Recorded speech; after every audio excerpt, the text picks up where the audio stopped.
I have to admit, I'm not that happy to be honest with you guys. Um, I don't know where to go with this. Um, the ignorance that I've been seeing lately is literally gonna hurt people. Like literally, this is the type of ignorance that we cannot afford, and it's frustrating that we can't get past the first phase. We can't get past the first phase of economics. It's like we're stuck in neutral. I don't. The Hillary parrots are unbelievable. They're unbelievable. But it's not just them. It's some of us too. Some of us too that still believe that taxes fund federal spending. I don't necessarily know how to fight this. This is to the point to where it's going to take an army of people to try to fight this ignorance. The type of ignorance that still talk things like cutting the national debt and balancing the budget and how Bill Clinton balanced the budget. Just here, it's asinine. I don't know. We're gonna try this again. We don't borrow money from China. There is no national debt. The debt denominated in our own currency. In the United States of America, we call our currency the dollar. Confusingly, in Canada, they call it the dollar. In Australia, they call it the dollar. In the UK, they call it the pound. You can peg your currency to a foreign exchange, but by pegging your currency, you have least domestic policy space to work with. You can manage your currency, which is what China does, and that could also limit your domestic policy space. But however, China has an unlimited amount, a selling amount of currency reserve, $3 trillion, meaning George Soros won't even attack them, as Randall Ray has once put it. Listen, when you're monetary sovereign, you can't run out. Uncle Sam can never raise money to pay his bills when he's monetary sovereign, when he's the creator of his own currency. Prior to 1971, we were pegged by gold, meaning we actually had to have so much gold to back up how many dollars that we actually print. Our dollar was backed by finite resources. Okay, in 1971, that changed. That changed in 1971. President Nixon took us off the gold standard and put us on a free floating currency. But the thing that's so frustrating about this is the policy change. In theory, anyway, the policy changed, but our textbooks didn't. Our textbooks didn't change, nor did the thought process in Washington. We're still running around the country talking about the debt and cutting spending and doing stupid things like the debt ceiling, the sequester. They're just killing the economy, But it's not just the elites that's killing the economy. It's not just the elites. It's the regular people too. It's not when it comes to the Hillary parents that don't really grasp economics. It's not that they don't grasp. They don't give a damn about it. They don't care. They don't care. They still running around talking about Clinton balanced the budget. But what they don't realize is, as Clinton was leaving office, he left us with a recession. And now, George W. Bush, who we don't like, inherited the first recession in 2001 because of former President Clinton took money out of the economy. He took money out of the economy. Listen, money in the economy.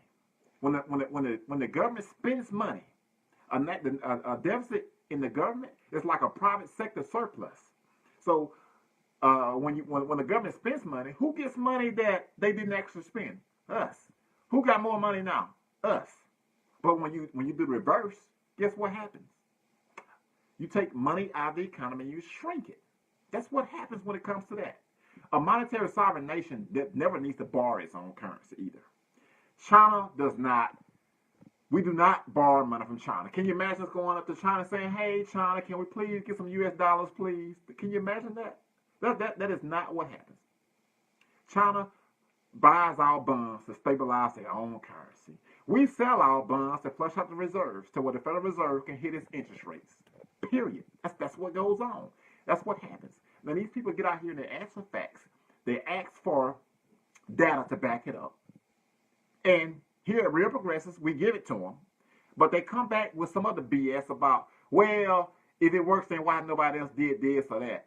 Well, first off, if you don't have your own, if your currency is already pegged and you want to try to fix it, the problem with fixing your own currency is you actually have to have the resources that your dollar is backed to. For example, if you're Ecuador and you want, who's backed by the dollar, and you wanted to fix your currency, the problem is you're going to have to actually have the dollars to fix your currency. So if you was backed by gold, you would have to have so much gold to fix your currency. That's why pegging your currency most of the time is a very bad idea. China, unless you're China, who has an unassailable amount of currency reserve of $3 trillion, which at some point currency is going to let China is going to let their currency float at some point also, because they're already starting to let employment. They're already starting to let the wages rise. And the one thing you got to do to fix your currency, you would actually have to run a trade surplus. It would be very painful. You guys remember Greece? It would be very painful. They are in prison to the euro. They're in prison to the euro. They got rid of their monetary sovereignty. And you see how that's worked out for them. That's how that's worked out for them. So the problem with people not caring is this is the type of issue that's going to literally kill people. It's literally going to kill people. I don't know how much more proof they need, because I say it over and over again. The chairman of the Federal Reserve, Ben Bernanke, former chairman of the Federal Reserve, Ben Bernanke, in 2008, 2009, when they was doing the bailout, on a 60-minute interview, Ben Bernanke was asked, hey, you guys spend a lot of dollars out there. Is that taxpayer money? Ben Bernanke replied, it's not taxpayer dollars. We just mock up the size of the value on the computer. Hold up. What? You mean you just type in, you just key in numbers on a computer? That's what they do. The national deficit is nothing more than keystrokes on a computer that can be eliminated tomorrow. That's what the national deficit is. To be honest with you, when these morons try to post the debt clock at me, I look at it, actually the debt clock is actually, in ways, a good thing. I'm looking at it like, damn, I wish it was actually bigger, because we're not spending enough. What we need, and I'm not going to dig too much into this, but what we need is a balanced economy amendment. A balanced economy amendment. Not a balanced budget amendment, a balanced economy amendment, where the government was required to spend so much money based on the sectoral balances. That would be the perfect strategy to make MMT not necessarily just, it would make it the law, which is already should be the law now, which it is, but we decide to ignore it. But that would make it to where politicians in Washington had no choice but to do it. Now, to push something like that, that's going to be massive. That's something big. To push something like that, you don't get things like this unless you're asking for them. You don't get a civil rights bill unless you ask for it. You don't get immigration unless you ask for it. You don't end slavery unless you demand it. You have to demand these things. If it's not demanded, you don't get it. First, we got to get you guys to believe. First, we got to get you guys to learn to start with. And we got to become a student of the game. Even me. We have to continue to become a student of the game, because it's going to take more than a few people fighting this. We're going to need an army of people. And when we get an army of people fighting for this, that's when we have the numbers. That's when we have the strength. You guys remember the Tea Party? Remember how the Tea Party, who we don't really care for, we don't care for the ideas, but the Tea Party went there and they went to Washington and got elected. We got to elect progressives up and down the tickets. Any serious progressive with a serious agenda that understands MMT is king, that understands economics is king. We can't do nothing without money.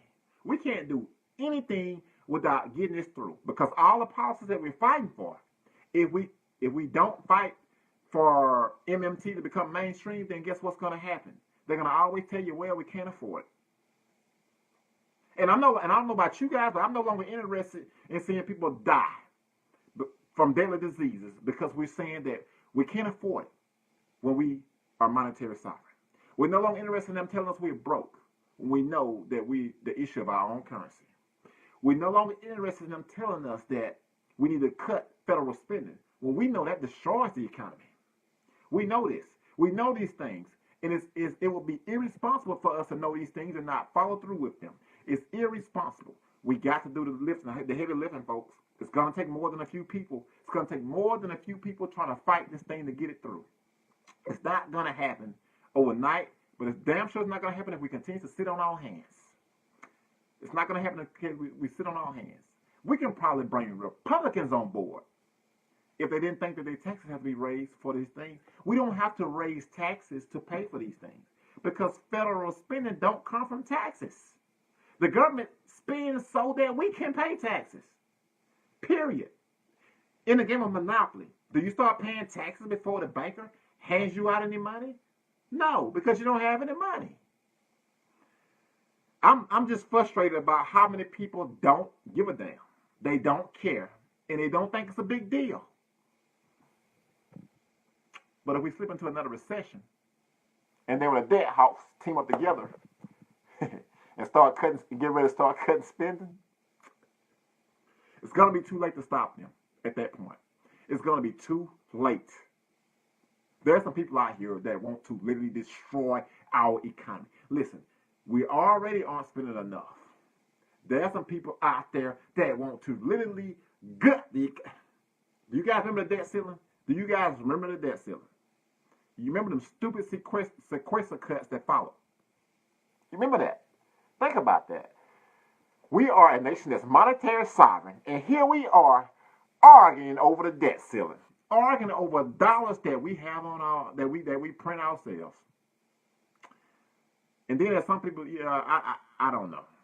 There's some that want to talk about what if China asks for their bonds back. As I said earlier, if they ask for their bonds back, Congress will send an order to the Federal Reserve to print the dollars that they're asking for because they would get U.S. dollars.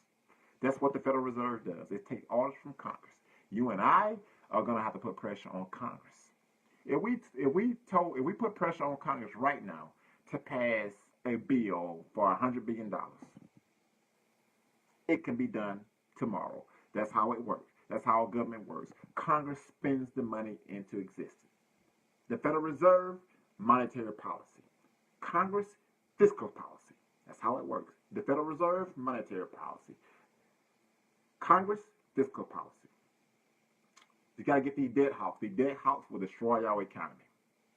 And if we don't actually start spending more money than we're spending now, we're going to see another recession. We're going to see another recession.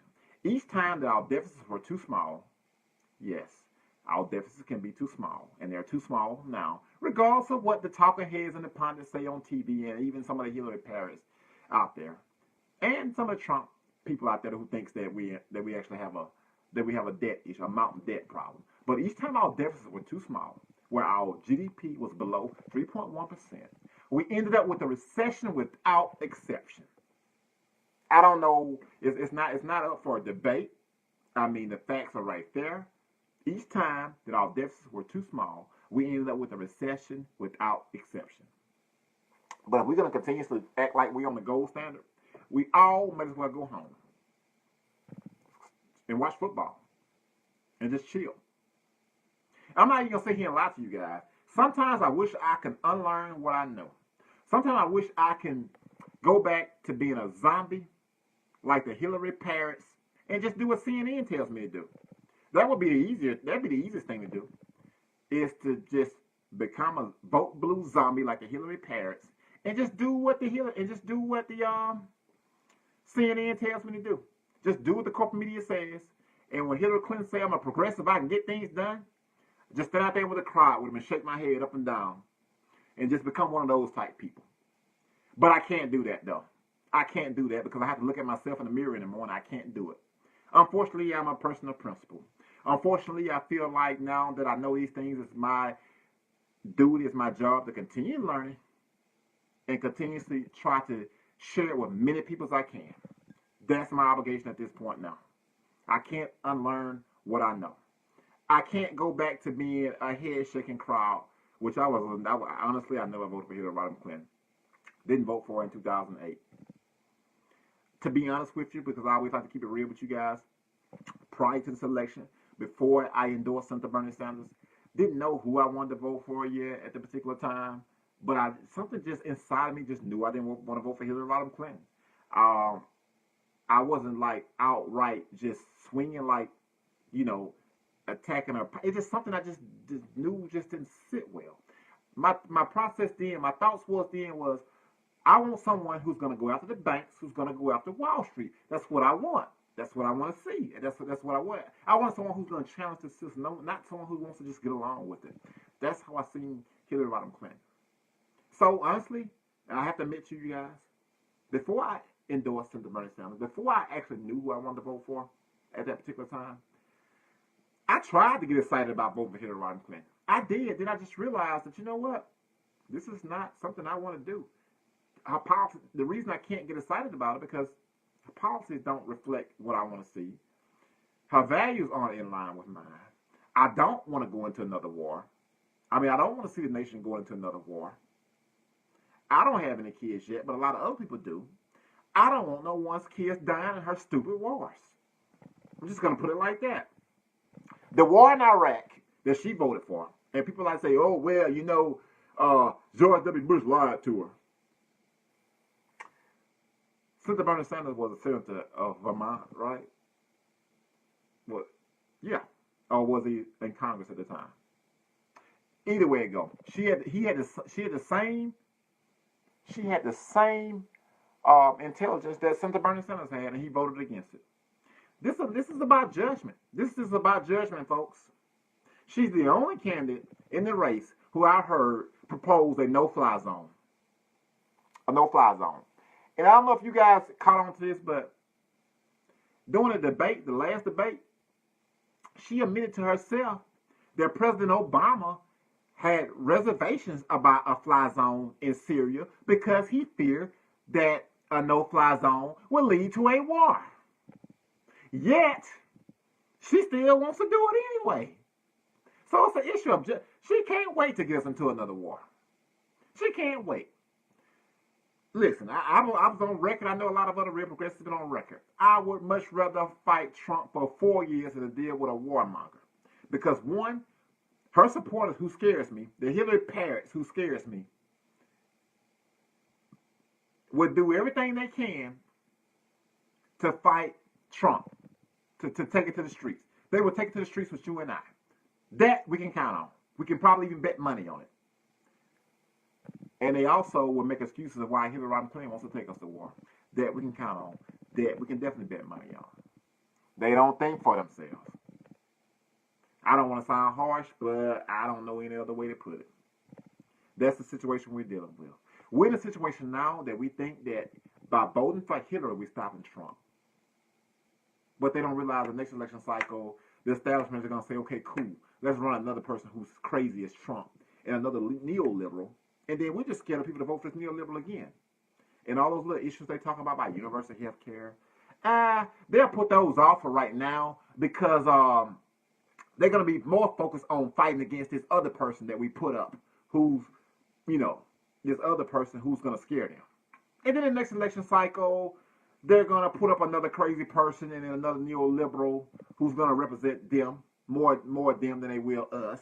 And they're going to say, well, these things they want, like universal health care, climate change, they'll put those off because they're going to be so focused on voting against this person that they'll just put it off for right now. And then that cycle continuously happen year after year, decade after decade. And the issues that the people care about never make it to the forefront. If you continue to vote for these crooks anyway, then why in the hell do you think they would change?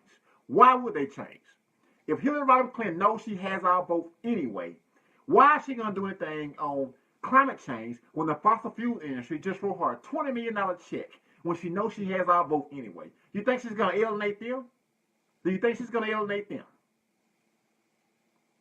You want to do something when it comes to our broken criminal justice system, but you just told them you're going to vote for her anyway.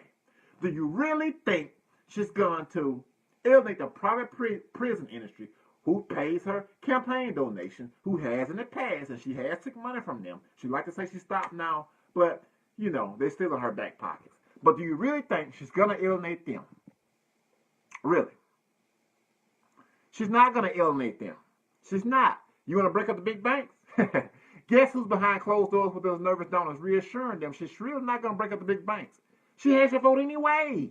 So why in the hell is she going to listen to you? She's not going to listen to you. In ways, can you really blame her? You really can't blame her because you don't demand anything. You don't demand anything else. Politicians should have to earn your vote. That's the most sacred thing you have, your vote. But when they know they don't have to work for your vote, they're going to work for the people that's going to fill their pockets up and get them campaign contributions. Tuh. That's where we at.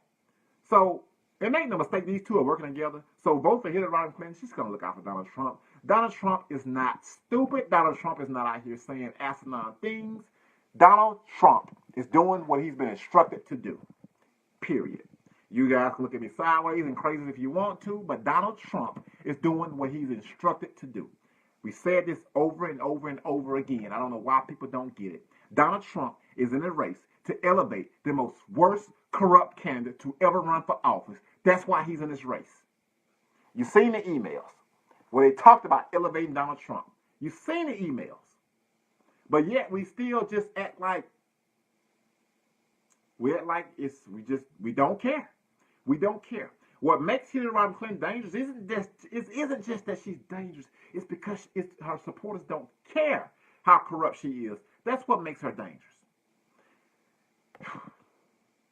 Anyways, folks, economics is king. Do you want to see full employment? Do you want to see universal health care? Do you want to see some of the most deadly diseases cured? Do you want to see those things? You need to learn economics. Learn the basics. That's what we all here to do. Learn the basics because we're going to need an army of people. We're going to need an army of people because you're going to need to be able to punch back because there's going to be plenty of debt hawks out here. They're going to refute everything that you say. But you're going to need to be able to punch back and show them the numbers, show them the facts. And you can do it. You can do it. These debt hawks out here, these debt hawks out here want to destroy the economy. They want to cut spending to the lowest that it has ever been. That's what these debt hawks want to do. And we have to stop them now before they continue to get started. Guys, we went through the debt ceiling fight. We ended up with sequestration. Sequester cuts. Sequester cuts for an economy that's monetary sovereign. We got built in. They slash programs for the poor. They slash things like welfare for the poor. All because they're talking about balancing the budget in a nation that's monetary sovereign. It's sad. It's sad that families out there that are barely making ends meet now have a little bit more or less to work with now because of the outdated ideology in Washington. But that is one thing. The ignorance on the streets. The ignorance of people who don't give a damn. Albert Einstein once said, evil happens when good people stand by and do nothing. That's how it happens. Evil happens when good people stand by and do nothing. Ignoring injustice is supporting injustice. If you ignore it, you support it. There's no other way around it. There's no way around it. If you know these things and you turn a blind eye, you turn a blind eye on millions of people that need you. You turn a blind eye on the people. We owe a debt to those that came before us. We owe a debt. A debt that we can never pay off because those before us went through blood, sweat, and tears to make this nation what it is today. And it still has a lot to improve on, so we have to take that token, we have to take that torch to the next level. MLK fight before he was assassinated was economic justice. That was his fight. Economic justice. Economics is king. Economics has always been king. Economics has always been king. And if we don't take it seriously, we might as well go home and just let CNN tell us what to do. Listen. If we want to see a full progressive agenda intact, we have to demand it. There is no time for games. There's no time for games when the elites are out there fighting day and night. And I know sometimes we get frustrated with politics and all the noise. It gets aggravating. I get aggravated with it. I've been into politics since I was 10 years old.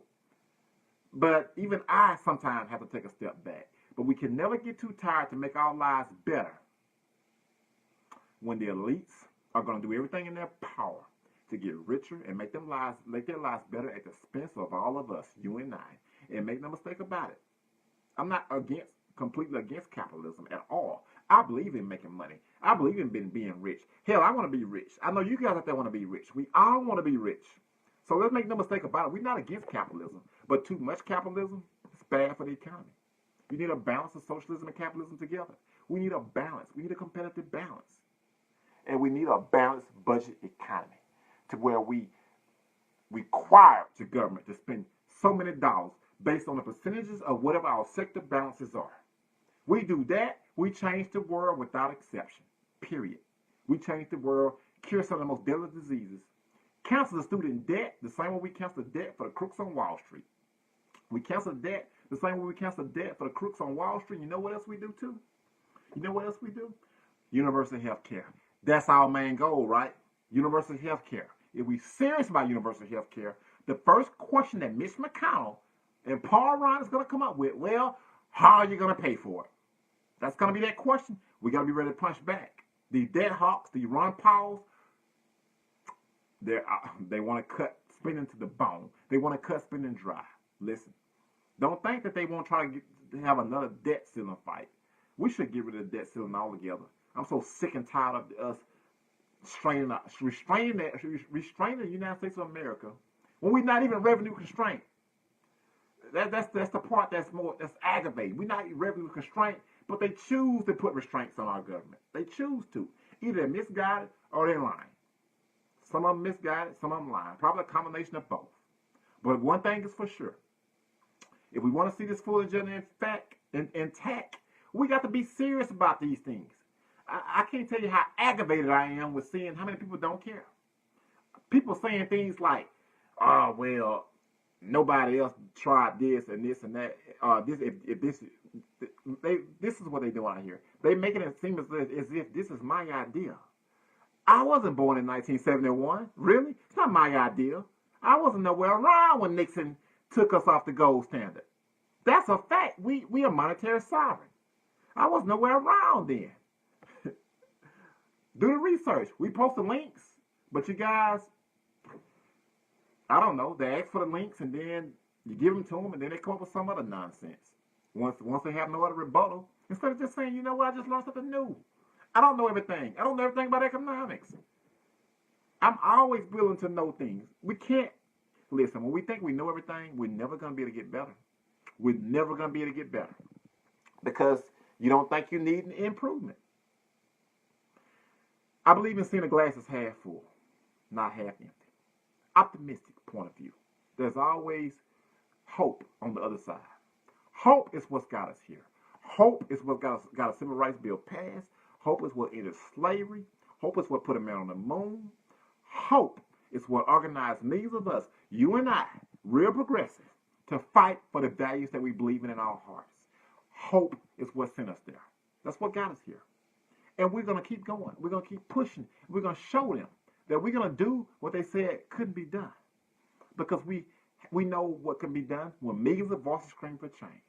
When millions of voices screaming for change, the universe is without limits. We now have telescopes that we can see other galaxies with now.